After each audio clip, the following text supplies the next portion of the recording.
Today is Kenwardo Moore. Kenwardo, tell them a little bit about yourself and why you're here today. Well, my whole story.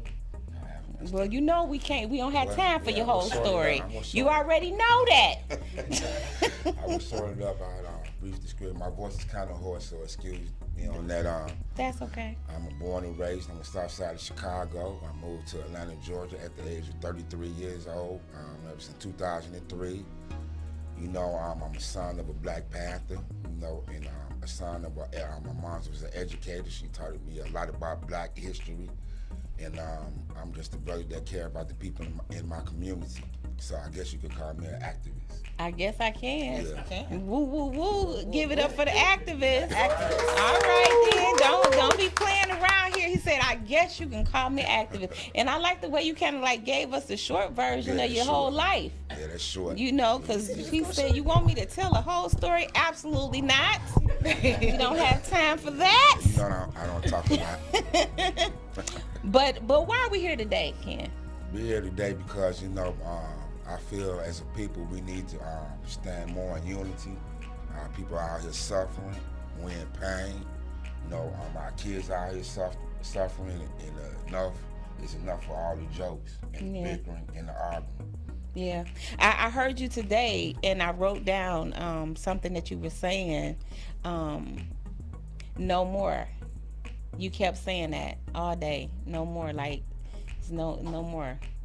Yeah, you know, somebody got to... Tell us what happened. Tell them what happened today, a couple days ago. So, Friday morning, my pastor, my reverend, a brother that I love, a brother that always opened his doors to the people in the community. He had got off of work. But yeah, at 10 o'clock anyway, he went to the gas station. It's 479 Joseph E. Boone Drive. Went to a gas station and was talking to some young brothers, complaining about some prices to the people, to the owners of the store.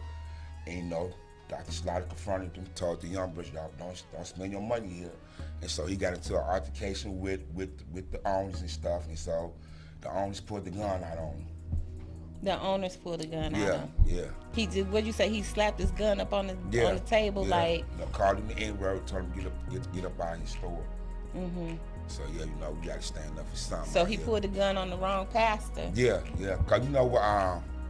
Cause I've been out there for the past few days, and a lot of people in the community told me that them people are nasty anyway. So it's time for the people in the community to stand up. See that no one said anything. So I guess Slaughter was the first person that said something. So they really messed with the wrong person. They didn't know who that man was. They probably thought he was just an old man getting some gas or something. You know. And they underestimated what's gonna happen. So what? So now we're boycotting.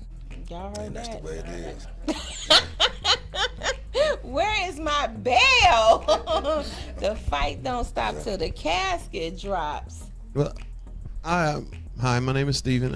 I look at it as a systematic or structural thing. Once again, the pastor has to go to that man's store for something. You see what I'm saying? Whether they burn goats in the back or whatever, he has to go to that store for something. Until we create that need to where he comes to Mr. Kawan's store or my store where he may feel a little bit more comfortable, a little bit more respected, I believe we have to create those kind of systematic places for our elderly people to depend on us and not depend on others. Yeah, I definitely agree. Also, we have to realize this happened because of Slaughter. A lot of us may not know who Slaughter is. He's a pastor that does lots of work in the community. He has his own radio show in the morning. So this kind of just happened to be Slaughter. However, if you're going to establishments where they don't treat you properly, don't ever go back. Yes. A person shouldn't have to go on the radio, and there shouldn't have to be a boycott. The first time they disrespected anyone in the community, you should have automatically stopped shopping there. Right. So that's what we have to do. We have to stop waiting until things get popular. Mm-hmm. And just stop. If you went in there today and got called out of your name, don't go there anymore until everybody around there don't go anymore. Right. It shouldn't have had to be Slaughter, because I'm sure this has been happening. And I hear it a lot because we boycott a lot. Yeah. And every time there's an incident that becomes popular or viral is when people start talking about it.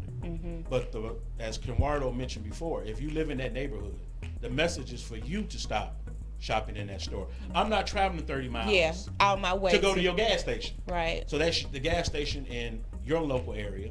So everyone that lives around that gas station needs to stop going there. Anybody else want to chime in on that? So I just kind of to reiterate a little bit about what he said, and to be really clear, when the incident first happened, the owners at the store were still being rude. They didn't want to talk to anybody. They had absolutely, totally, and completely nothing to say and did not want to apologize. However, now that we're a few days in and they have started to feel the pain of folks not shopping with them, because under the excellent leadership of Brother Kenwardo and a lot of other powerful black men in the community, they literally shut it down. So there's no revenue that's flowing up there. Ain't nobody buying no gas. You ain't buying no chips. You're going to get it somewhere else and you won't get it. And so what we have to do is be absolutely fed up and be mad enough to say we just ain't going to shop there. Now, I personally would like to see them completely shut down. Right. But now, we're a few days in. Now they want to talk. Okay, now what happened? No, oh, we apologize. No, we don't even want that. We coming for it all. And that's how it's got to go.